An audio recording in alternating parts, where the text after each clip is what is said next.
मध्य प्रदेश के साबिक वज़ीर दाखिला बाला बच्चन का कहना है कि क्या कुछ कहना है उनका, आइए सुनते हैं। मंत्री जी बयान कुछ और देते हैं, बोलते कुछ और है, बाकी उनकी कानूनी कार्रवाई पे तो कोई दम है नहीं। जहाँ तक मेरी जानकारी में है कि ये नरोत्तम मिश्रा जी कानपुर के प्रभारी मंत्री रहे हैं।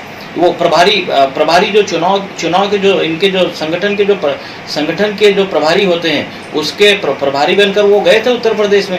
और ये दुर्दांत अपराधी विकास दुबे भी उत्तर प्रदेश के कानपुर से आते हैं। तो कहीं न कहीं इस तरह की ये जो बात जो है शंका को पैदा करती है। बिहार के डीजीपी ने विकास दुबे की गिरफ्तारी का सेहरा मध्य प्रदेश पुलिस के सर पर बांधा है। उनके मुताबिक विकास दुबे खुद सुपुर्दगी नहीं कर सकता, अगर करना होता तो कहीं और कर सकता था। दिल्ली हरियाणा ज्यादा महफूज था।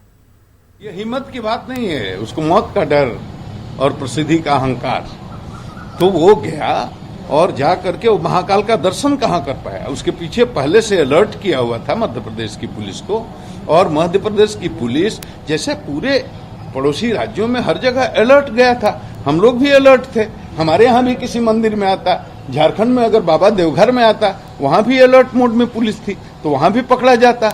हमारे यहाँ सोनपुर में आ जाता, या बाबा धाम है सोनपुर में, बहुत प्रसिद्ध मंदिर है, अरेराज में प्रसिद्ध मंदिर है, बहुत ज्यादा तीर्थ स्थल है, हर जगह अलर्ट मोड में हम लोग थे। तो यहाँ भी आ जाता, यहाँ भी पकड़ा जाता। तो उसी तरह से एक पहले संभावना रही होगी कि ये वहां भी जा सकता है। मध्य प्रदेश पुलिस को भी अलर्ट किया हुआ था। मैंने गृह मंत्री का मध्य प्रदेश का बयान भी सुना है कि वो अलर्ट मोड में थी पुलिस, पकड़ा गया। बिहार क्यों नहीं आया? विकास दुबे